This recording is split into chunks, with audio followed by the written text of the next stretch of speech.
Olá, bom dia, um bom sábado a todos. Encontramos-nos aqui para mais um sábado, para fazermos a revisão da lição, mas antes vamos iniciar com uma oração. Querido Pai, querido amigo, obrigada por tudo o que tens feito por nós, obrigada pela boa semana de descanso que nos deste, obrigada também pela oportunidade que nos dás em estarmos aqui neste sábado, estudarmos mais sobre as tuas palavras, que elas possam tocar no nosso coração e encher o nosso espírito. É o que eu te peço e agradeço em nome de Jesus. Amém. Olá, Richard, bom sábado, obrigada por estares aqui comigo. Vamos então dar início ao estudo ou à revisão desta lição, que tem como título Ensinando Discípulos. E o verso áureo desta semana encontra-se em Marcos 8, 34, que diz assim: E chamando a si a multidão, com os seus discípulos, disse-lhes: Se alguém quiser vir após mim, negue-se a si mesmo e tome a sua cruz e siga-me. Eu queria fazer um pequeno apontamento sobre esta parte do erguer a cruz e seguir a Cristo. É isto que Ele quer para a nossa vida. Porque quando tomamos a sua cruz, verificamos que ela vai se erguer perante nós, perante a nossa vida, vai nos dar fortaleza, coragem para seguirmos este caminho até Deus. E a Bíblia é completa e clara e também explícita nesse contexto. Por isso devemos seguir o seu exemplo, estudar o que Cristo passou para que consigamos ser igual a Ele. E esta semana vamos trabalhar então os ensinos que Deus tem para nós como seus discípulos. Vamos ver a prioridade que Ele tinha na sua missão, à luz do plano que Deus tinha para Ele, e também a glória do Reino de Deus, que estará sublinhada em Marcos 9.1, que vamos ver mais à frente, e que estará especificamente mais naquele evento da Transfiguração, mas mais à frente vamos então falar sobre isso. Desde já um bom sábado para todos também. Obrigado, Dani. E aí vos pedir então agora para podermos abrir as nossas Bíblias e que as mantenhamos abertas, porque vai ser uma leitura contínua ao longo de toda esta revisão da lição, no capítulo de Marcos, no capítulo 8, e vamos ler a partir do verso 22. Marcos, capítulo 8, verso 22. Vamos aprender coisas muito interessantes. Há pormenores muito interessantes que provavelmente muitos de vós nunca se terão debruçado sobre eles e que eu gostava de poder ressalvar hoje. E vamos começar a ler. E diz o seguinte: Chegaram a Betsaida e lhe trouxeram um cego, rogando-lhe que o tocasse. Ele tomou o cego pela mão, levou-o para fora da aldeia e, cuspindo-lhe nos olhos e impondo-lhe as mãos, perguntou: Veja alguma coisa? O cego, levantando os olhos, respondeu: Vejo as pessoas como árvores que andam. Tornou Jesus a pôr-lhe as mãos nos olhos e ele, olhando firmemente, ficou restabelecido e já via ao longe e distintamente a todos. E mandou Jesus para casa, dizendo: Não entres na aldeia. Não sei se repararam, quando lemos, existe uma particularidade neste milagre de Jesus. É o único milagre que nós temos relatado nas Sagradas Escrituras em que Jesus tem que tocar na pessoa ou tem que fazer o milagre em dois passos distintos, em duas etapas distintas. Porquê será? Porquê é que terá acontecido desta maneira? Primeiro temos que ver que não foi por falta de poder, porque Jesus tinha esse poder para ser na primeira vez. Eu acho que foi para mostrar aos discípulos e ilustrar que a visão espiritual pode demorar. Nós às vezes necessitamos de alguma coisa, pedimos a Deus essa coisa e nem sempre a temos no momento, mas sabemos que tudo o que é no momento de Deus é perfeito e é quando tem que acontecer. E eu acho que era isso que Jesus queria mostrar aos discípulos, porque estava-se a aproximar o tempo em que ele ia partir. E que ele precisava de contar aos discípulos todos os sofrimentos que ele ia passar e eles ainda não estavam preparados para isso. E eu acho que foi essa ilustração que Jesus quis passar aos discípulos. Então estaremos a falar, como eu ainda li isto desta semana, que não será uma passagem literal, mas será assim uma parábola. Exatamente. Nós vemos que o início desta parte em que Jesus começa a ensinar os seus discípulos, e que não vamos estudar tudo hoje, iremos começar hoje a primeira parte e depois no próximo sábado iremos rever a segunda parte.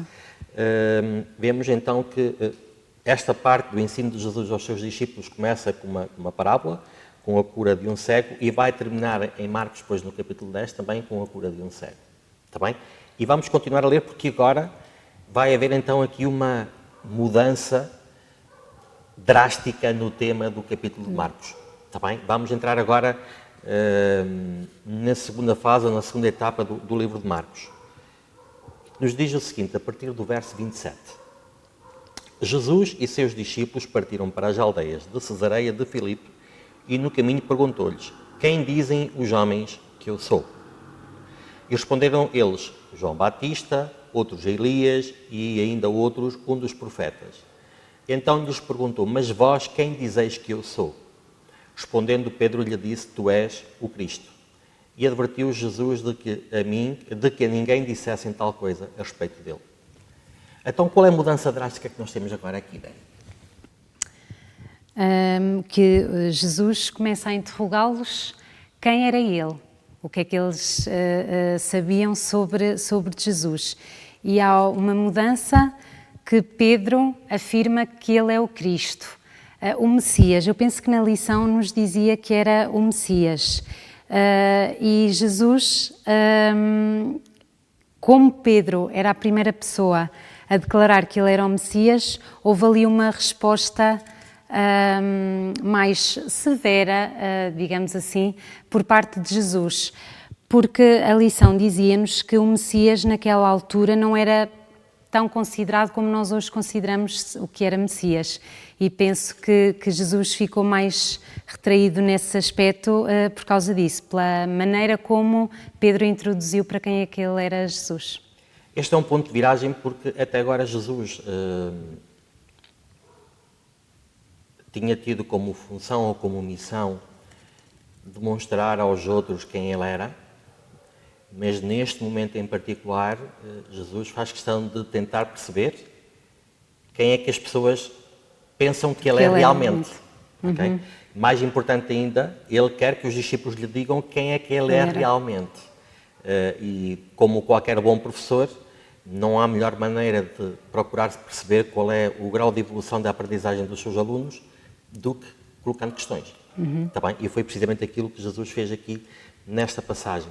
Mais ainda, nesta passagem em particular, nós encontramos 3 características distintas que nós vemos refletidas na nossa lição de domingo.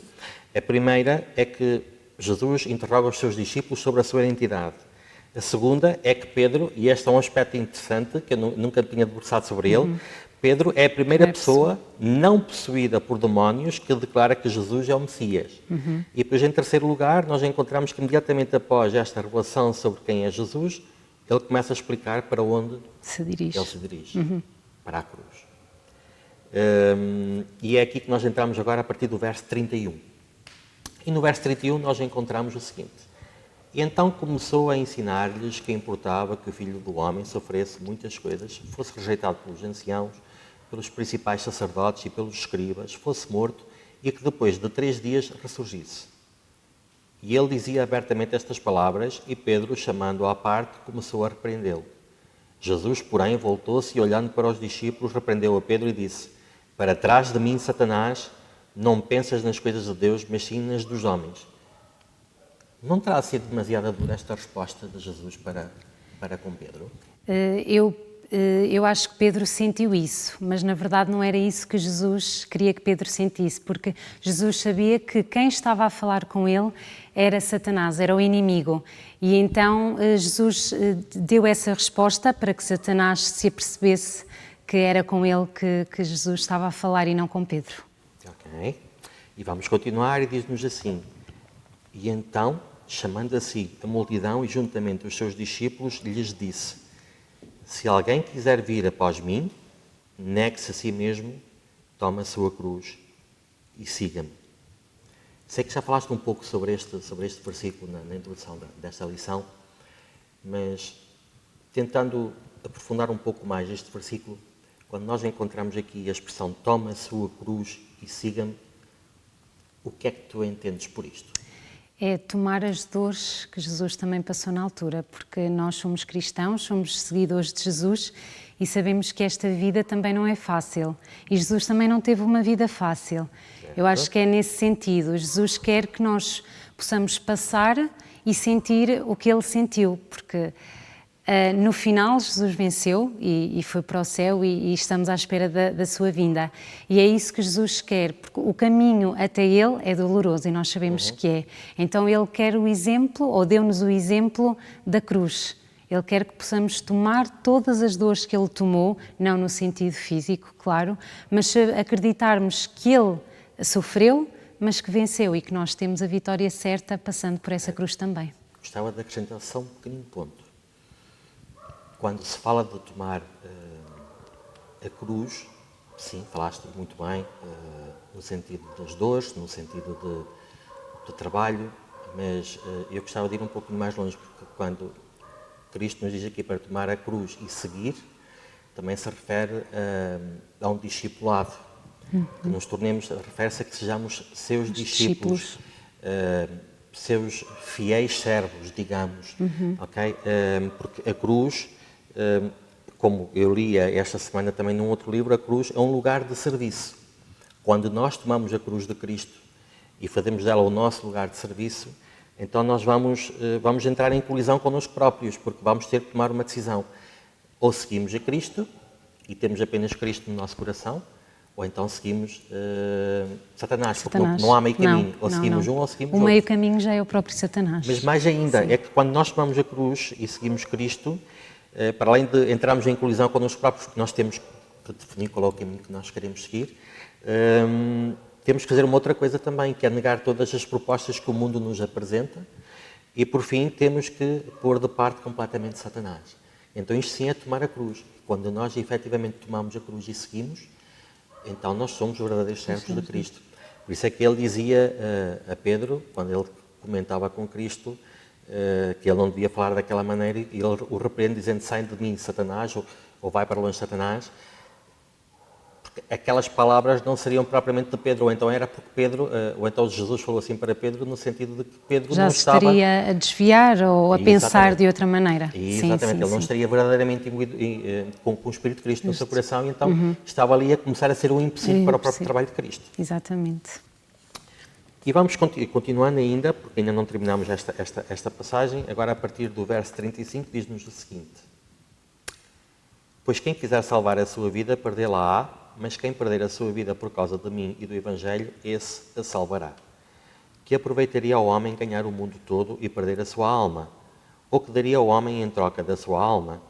Qualquer que nesta geração adúltera e pecadora se envergonhar de mim e das minhas palavras, também o Filho do Homem se envergonhará dele quando vier na glória de seu Pai com os seus santos anjos. Eu gostava de concluir esta leitura com uma frase referida e dita pelo Sr. Jim Elliot em outubro de 1949, que vem na nossa lição. E que eu gostava que com esta frase terminar com a parte de segunda-feira e que refletíssemos nela, que nos diz o seguinte: não é tolo aquele que dá o que não pode guardar para ganhar o que não pode perder. Reflitamos sobre isto. Vou voltar a repetir isto: não é tolo aquele que dá o que não pode guardar para ganhar o que não pode perder. Escolhamos nós a melhor parte. Está bem? Vamos continuar agora, capítulo 9, Marcos capítulo 9, a partir do versículo 1. Dizia-lhes ainda: em verdade vos digo que dos que aqui estão, alguns já que não provarão a morte, sem que vejam ter chegado o reino de Deus com poder.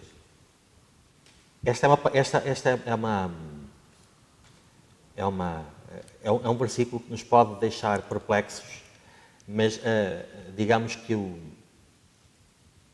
a verificação daquilo que estava aqui escrito aconteceu logo a seguir. O que é que aconteceu logo a seguir? Foi a transfiguração. A transfiguração. Sim. O que é que aconteceu na transfiguração? Recordas-te? Queres ler para nós? Sim, posso ler. Está a partir do versículo 2. É isso, 2 a 7. Diz assim então: e 6 dias depois, Jesus tomou consigo a Pedro, a Tiago e a João e os levou sós, em particular, a um alto monte e transfigurou-se diante deles. E os seus vestidos tornaram-se resplandecentes, em extremos branco como a neve, tais como nenhum lavadeiro sobre a terra os poderia branquear. Queres que continue? Sim. E apareceu-lhe Elias com Moisés e falavam com Jesus. Aqui é que tens a concretização daquilo que estava no versículo 1. Podes continuar. E Pedro, tomando a palavra, disse a Jesus: Mestre, bom é que nós estejamos aqui e façamos 3 cabanas, uma para ti, outra para Moisés e outra para Elias, pois não sabia o que dizia, porque estavam assombrados. E desceu uma nuvem que os cobriu com a sua sombra, e saiu da nuvem uma voz que dizia: Este é o meu filho amado, a ele ouvi. Pronto, então nós vemos que houve pessoas que, de facto, e foram estes 3 discípulos que estavam com Jesus, que antes da sua morte puderam ver seres que estavam no céu, e pronto, e é onde se vê a concretização daquilo que nós encontramos no verso 1, que em verdade vos digo que dos que aqui estão, alguns já que não provarão a morte, sem que vejam ter chegado o reino de Deus com poder. Porque nós, se continuarmos a ler a partir do verso 8, aqui na parte da transfiguração, nós vemos que de súbito, olhando ao redor, a ninguém mais viram com eles, senão só Jesus. E ao descerem, eles do monte, ordenou-lhes Jesus que a ninguém contassem o que tinham visto, até que o Filho do Homem ressurgisse dentre os mortos. Porquê é que esta parte da transfiguração é algo que é assim tão importante, Dani? Jesus usou este termo figurativo, não é? Ele queria mostrar uma antevisão do que será o futuro quando Jesus vier. Os fins dos dias, não é? A segunda vinda. E por isso é que a transfiguração ocupa um papel tão importante nesta narrativa de Marcos. Sim, nós ainda temos depois aqui um outro ponto que é extremamente importante, que é, afinal de contas, se havia dúvidas até este momento, existe vida eterna. Exatamente. Não é? Sim. Afinal de contas existe. Vemos Moisés e Elias, pessoas que já tinham morrido há algum tempo. Elias acabou por não passar pela morte. Sim. Okay? E afinal de contas existe um céu onde nós certamente um dia iremos estar. Tá bem? Esta é a promessa que nos move. Certo? E vamos continuar porque agora, se estes homens tinham passado por um momento extraordinário, agora nós vemos que quando eles descem então do Monte da Transfiguração, algo de completamente errado, ou que não era suposto acontecer, estaria a acontecer. Sim. Vamos ver o que é que nos diz então o autor. Queres ler para nós, Dani, só de favor? Sim. A partir do verso 10. E eles retiveram o caso entre si, perguntando uns aos outros que seria aquilo ressuscitar dos mortos. E interrogaram-no, dizendo: Por que dizem os escribas que é necessário que Elias venha primeiro? E respondendo, ele disse-lhes: Em verdade, Elias virá primeiro, e todas as coisas restaurará. E como está escrito do Filho do Homem, que ele deva padecer muito e ser aviltado. Digo-vos, porém, que Elias já veio, e fizeram-lhe tudo o que quiseram, como dele está escrito. Ou seja, nós vemos que os discípulos continuam a não compreender o que é que efetivamente iria acontecer com Jesus, que tipo de reino Jesus iria ter nesta terra. Os discípulos ainda não tinham entendido, os discípulos ainda não se encontravam enquadrados. E isto era preocupante, mas também é por isso que Jesus precisa de ensinar os discípulos. Okay? E vamos completar esta aprendizagem com o que vem agora a seguir. E é aqui que nós vemos que, de facto, os discípulos tinham momentos, como todos nós, tinham momentos de fraqueza. Está bem?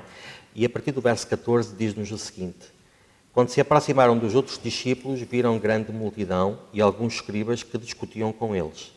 Assim que a multidão via Jesus, tomada de surpresa, correu para ele e o saudava. E ele perguntou aos escribas: O que discutis com eles? Um homem dentre a multidão respondeu: Mestre, trouxe-te o meu filho possesso de um espírito imundo. Este, onde quer que o apanha, lança-o por terra, e ele espuma, range os dentes e vai-se secando. Roguei aos teus discípulos que o expulsassem, mas não puderam. Por que será que os discípulos não puderam? Eu acho que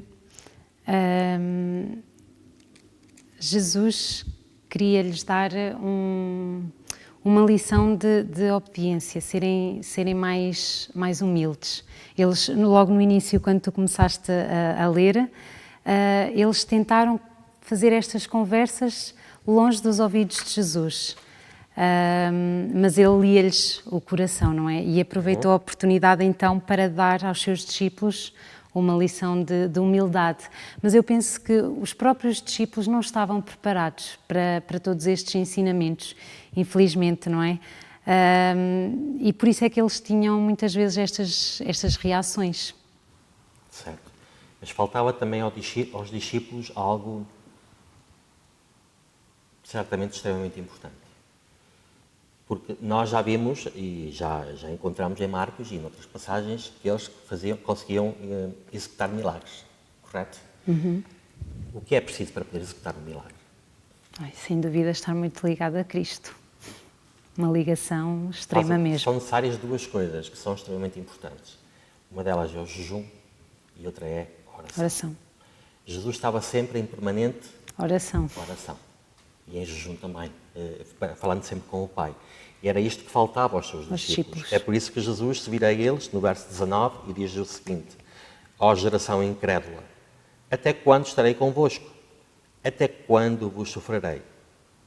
Trazei-me. Então Jesus viu que eles, não conseguindo curar este jovem, então pede que tragam este jovem a ele e diz: vós que sois incrédulos. Incrédulo, o que é que quer dizer incrédulo? É alguém que não crê. Sim. Por isso estava-lhes a faltar confiança plena em Cristo e em Deus de que este menino podia ser curado.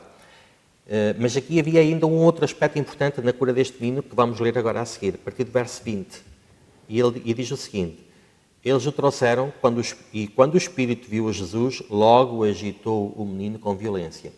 Indo ele por terra, revolvia-se espumando. E perguntou Jesus ao pai do menino: quanto tempo há que lhe sucede isto? E respondeu ele: desde a infância. Muitas vezes o tem lançado no fogo e na água para o matar. E agora vê a que ponto é que um homem que estava a dirigir-se a Jesus para pedir-lhe para salvar e para curar o seu filho, afinal é um homem que vem ter com Jesus com dúvidas. Não é? Então, o que é que ele pergunta, Dani? Se não me engano está... e perguntou ao pai dele. Pronto, esta parte, quanto tempo há de lhe ceder na infância? Verso 22. É isso. E muitas vezes o tem lançado no fogo e na água para o destruir. Mas se tu podes fazer alguma coisa, tem compaixão de nós e ajuda-nos. Está aqui o se. Este se é de dúvida, não é? Ele ainda estava a questionar o poder de Deus. Ele já tinha feito de tudo, mas mesmo assim, ainda que estava a levá-lo perante Jesus, mas naquela, será que me consegues? Sim, mas este é levar o menino perante Jesus. Já com dúvidas, mas não é? ele ia com dúvidas. Será que tu podes? Então, se tu podes, cura-o. Cura-o. Então, isto não faz sentido rigorosamente nenhum. Ou ele acredita que Jesus o pode curar, ou então não acredita. E então nós vemos que Jesus lhe responde até de uma forma bastante sarcástica. Neste momento. No verso 23 diz assim: e disse-lhe Jesus: se tu podes, e depois diz: tudo é possível àquele que crê. Então o pai deste menino vê neste momento que ele está que ele também tem um problema. Sim. Ou seja, ele queria que o filho fosse curado, mas ele na realidade não acreditava. Ou não acreditava a 100%. Então nós vemos que Jesus, vemos que no verso 24, imediatamente o pai do menino exclamou: eu creio. Ele percebeu que Jesus lhe tinha feito esta pergunta sarcástica, não é? E então ele diz: eu creio, ajuda-me a vencer a minha falta de fé. Então, este pai viu que afinal de contas não era só um problema com o filho, era um problema com ele que também não acreditava a 100% em Jesus. Ok? E continuando no verso 25 diz-nos: vendo Jesus que a multidão concorria, repreendeu o espírito imundo, dizendo-lhe: espírito mudo e surdo, eu te ordeno, saia dele e nunca mais entres nele. O espírito, clamando e agitando com violência, saiu, deixando-o como morto, ao ponto de muitos dizerem: morreu. Mas Jesus, tomando-o pela mão, o ergueu e ele se levantou. Quando entrou em casa, os seus discípulos lhe perguntaram em particular: por que não podemos expulsá-lo? Agora é que nós vemos, Jesus vai-lhes explicar porque é que eles não conseguiram expulsá-lo. E respondeu-lhes: esta casta só pode sair por meio de oração e jejum. Só quem de facto está em oração plena, em comunhão plena com o Pai e jejua, é que teria poder que vem de Cristo, sim, para poder expulsar este tipo de demónio. E porém, partiram dali, passaram pela Galileia. Jesus não queria que alguém o soubesse, porque ensinava aos seus discípulos e lhes dizia: o Filho do Homem será entregue nas mãos dos homens, eles o matarão e 3 dias depois ressurgirá. E eles, porém, não compreendiam esta palavra e receavam interrogá-lo. Repara que nós, no capítulo 8, no verso 31, nós temos Jesus a predizer a sua morte. E agora, em Marcos, no capítulo 9, verso 31, temos novamente Jesus a falar da sua morte. Mas aqui há uma característica que é adicionada nesta predição da morte de Jesus. Consegues ajudar-nos? Sabes a qual é que se refere? Diz-nos assim: o Filho do Homem será entregue. Entregue nas mãos dos homens. Então, o que é que isto quer dizer? Aqui já está a cruz, não é? Já que iam levar o filho à decisão dos homens. Os homens é que sabiam o que iriam fazer com ele. Sim, mas Jesus foi entregue nas mãos dos homens por uma razão muito em particular. Nós sabemos qual foi. Foi a traição que aconteceu para Jesus. Tu vês na primeira que diz que era importante que sofresse muitas coisas, fosse rejeitado pelos anciãos, pelos principais, etc. Mas depois aqui no verso 30 nós encontramos que o Filho do Homem será entregue. Alguém o vai entregar. Sim. Alguém o Sabemos que seria Judas, não é? Exatamente, foi Judas. Ou seja, Jesus vai acrescentando aqui pontos nesta mensagem que vai dando, nestes ensinos que vai dando aos seus próprios discípulos. E diz-nos aqui que mesmo eles, no verso 32, não compreendiam esta palavra e receavam interrogá-lo. Agora vamos entrar num outro aspecto importante. Como é que o ser humano vê que isto é algo que todos nós, pelo menos como seres humanos que vivemos neste planeta, vemos que acontece no dia a dia? Como é que o ser humano vê o alcançar dos seus objetivos? O que é para o ser humano, na maior parte das vezes, alcançar os seus objetivos? Eu acho que muitas vezes é passar por cima dos outros, na minha opinião. Meter Deus de parte, seguir o seu desejo, o seu caminho. Eu quero isto e faço tudo o que for preciso para conquistar isto. Exatamente. Passar por cima uns dos outros.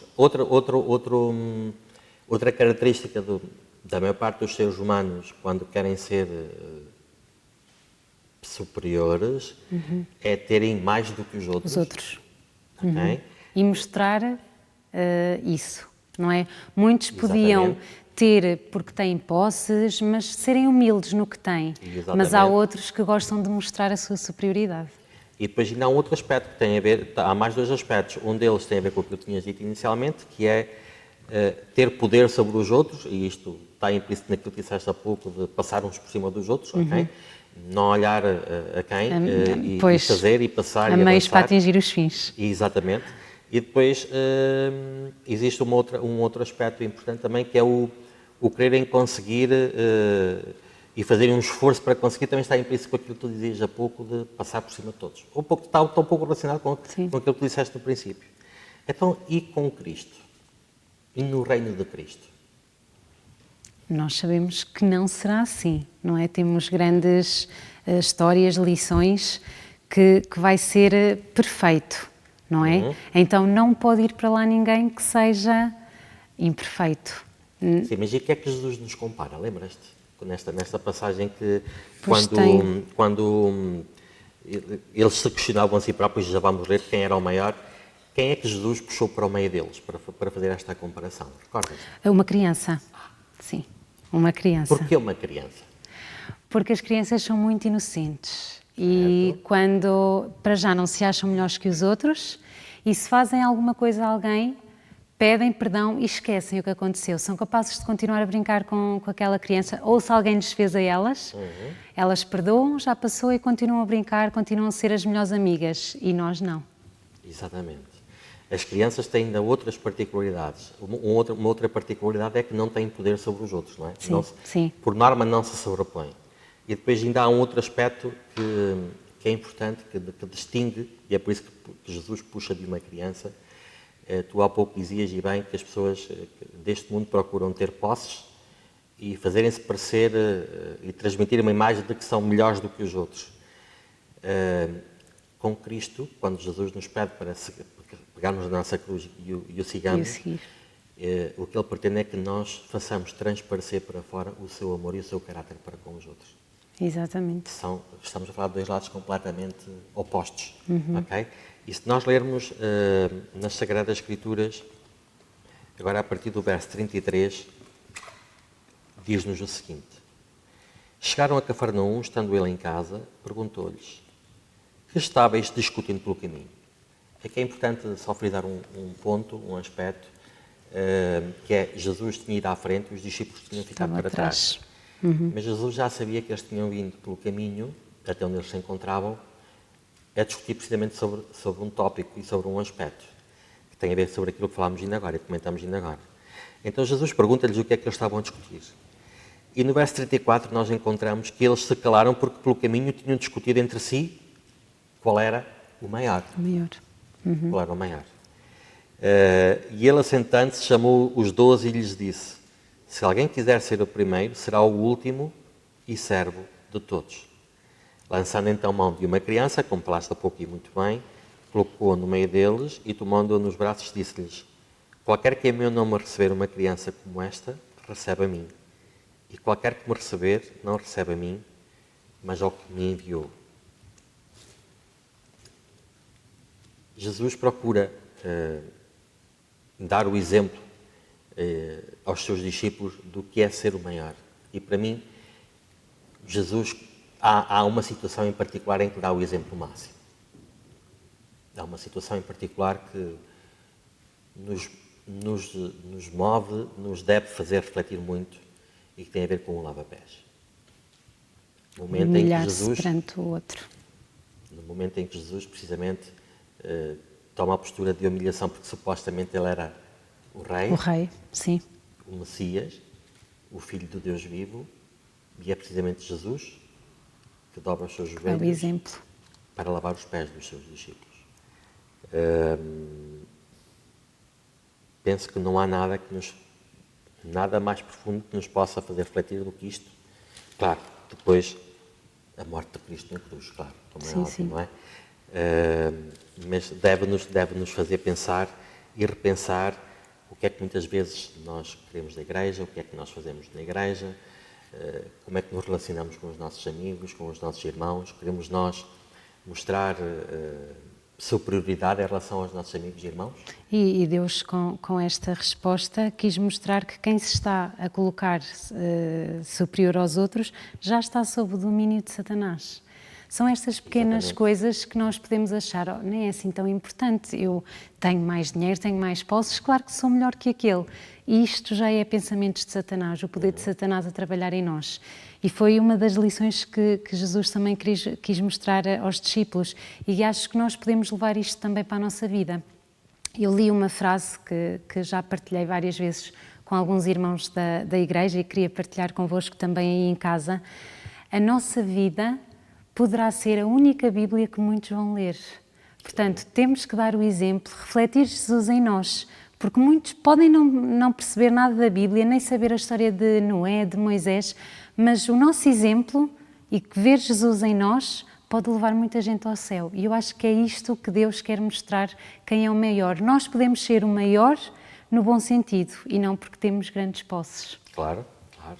E depois Jesus ainda salienta aqui e acrescenta um outro ponto, que é, depois de terem conversado sobre quem era o maior, surgiu aqui outra questão da parte dos discípulos.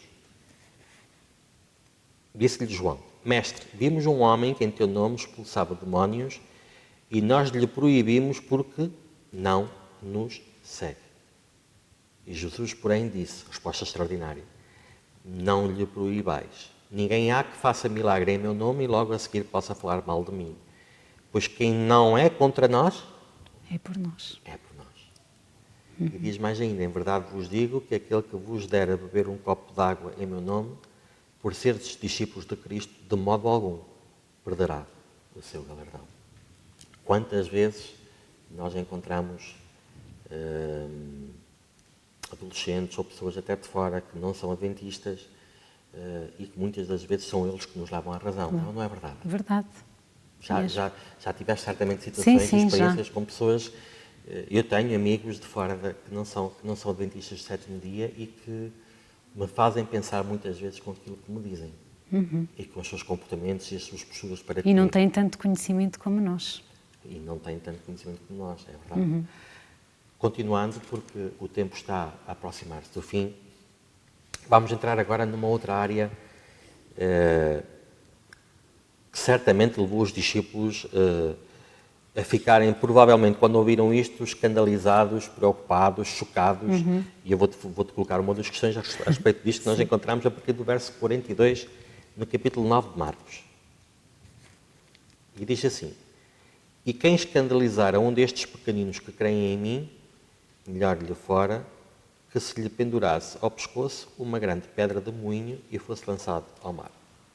Em primeiro lugar, a quem é que Jesus se refere quando diz a um destes pequeninos? A nós. Nós, todos aqueles que estão a A crescer na fé, exatamente. Todos aqueles que A estão seguir crescer os na seus fé. caminhos. Exatamente, todos Sim. aqueles que estão a começar, porque quando nós nos tornamos, quando nós queremos seguir Cristo, nós não somos de um momento para o outro servos fiéis a pleno. Poderemos ser servos fiéis, mas não conhecemos todas as coisas, Sim, não é? sim. Então vamos aprendendo. Então Jesus diz que, e quem escandalizar um destes pequeninos que creem em mim, ou seja, pessoas que estão agora a começar a crer nele, melhor lhes fora que pendurassem uma pedra do moinho.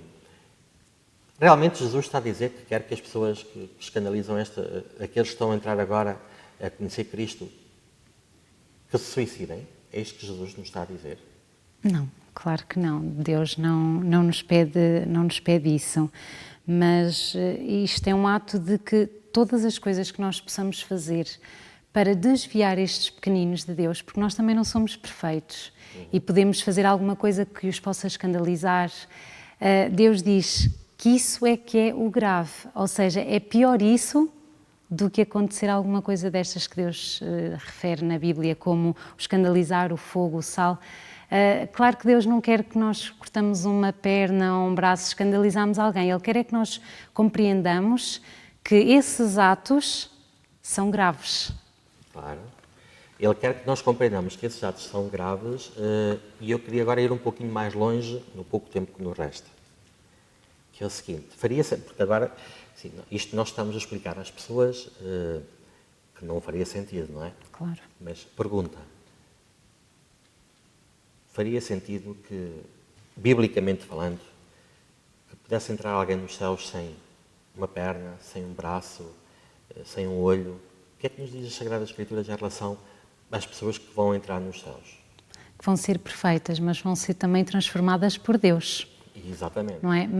E é como no título de quinta-feira, o homem saudável no inferno. Isto é possível acontecer. Claro. Não é? Por isso é que nós temos que ter uma vida ligada a Deus. Porque pode no céu entrar alguém que um dia foi coxo, cego, mas Deus vai restaurá-lo e vai transformá-lo. Enquanto que para o inferno posso ir eu. E graças a Deus sou saudável neste momento. E é esta lição que Deus quer mostrar. Sim, sim. E se nós continuássemos aqui nesta passagem, porque há outra, na leitura profunda desta passagem, encontramos aqui outro aspecto que é importante também. É que se nós fôssemos a ler e a entender tudo o que aqui está escrito à letra, nós iríamos entrar em conflito com vários conceitos que nós conhecemos. Um deles é que não entrará nada imperfeito no céu. O outro é de que também não haverá fogo eterno. Sim, sim. As pessoas, claro. aqueles que não se salvarão, não ficarão a arder eternamente. Eternamente. Para todo o sempre. O que é preciso entender aqui é que estamos a falar também novamente em parábolas. E quando Jesus diz isto, o que é eterno são as consequências do pecado. Okay? As consequências é que serão eternas. Quem seguiu Cristo e será salvo. Quem aceitou Cristo no seu coração será salvo. Quem não o aceitou irá perder-se para todo o sempre. Mas não ficará a arder num lago de fogo e enxofre para o resto da sua vida. E terminando aqui com o versículo 50 do capítulo 9, diz-nos assim: bom é o sal, mas se o sal se tornar insípido, como lhe restaurará o sabor? Diz-nos então, em jeito de conclusão, Jesus: tende sal em vós mesmos e paz uns com os outros. Jesus tem um caminho difícil ao tentar explicar e ao tentar ensinar os seus discípulos. Porque eles estavam a aprender. Eles estavam no princípio. Nós já temos 2000 anos de conhecimento. Okay? Eles estavam finalmente a ter uma relação direta com o mestre, uma relação direta com aquele que veio para os poder ensinar, para os poder orientar na sua jornada nesta vida. Sabemos que temos muito a aprender. Sabemos que mesmo nós, com 2000 anos de aprendizagem, com muitas coisas que são escritas neste livro, que são extraordinárias, que servem de exemplo para cada um de nós podemos ter uma vida cada vez mais próspera, ou deveríamos ter uma vida cada vez mais próspera, mas falta-nos, como dizia Jesus também, oração e jejum. Dani, tens a acrescentar? Sim, queria só terminar aqui com umas palavras de Ellen White no estudo de sexta-feira do Desejar de Todas as Nações. O discípulo que for mais semelhante a uma criança é o mais eficiente no trabalho para Deus. Os seres celestes podem cooperar com aquele que procura não exaltar-se a si mesmo, mas salvar os outros. Abençoado seja o nome do Senhor e também os escritos da nossa irmã Ellen White. Este estudo irá continuar na próxima semana. Iremos continuar a estudar o livro de Marcos. Convidava-vos a que estivessem presentes também na próxima semana para que pudéssemos concluir este estudo sobre ensinando os discípulos. Gostaríamos que estivessem connosco novamente no próximo sábado e gostaria de nos despedir com uma breve oração. Sim. Nosso bom Deus, nosso bom Pai, obrigado, Senhor, porque deixastes tanta coisa escrita importante para nós, Senhor. Ajuda-nos, ó Pai, neste momento a entender, a interiorizar nos nossos corações aquilo que foram os ensinos para os discípulos e que serão hoje ensinos para nós também, Senhor. Que não nos importemos com quem quer ser o maior, que nos importemos sim de pegar na nossa cruz e seguir-te, Cristo. Por isso te peço, Senhor, que nos ajudes no dia de hoje, neste dia de sábado, a refletir um pouco mais sobre esta mensagem. Em nome e por amor de Jesus, te pedimos, Senhor. Amém.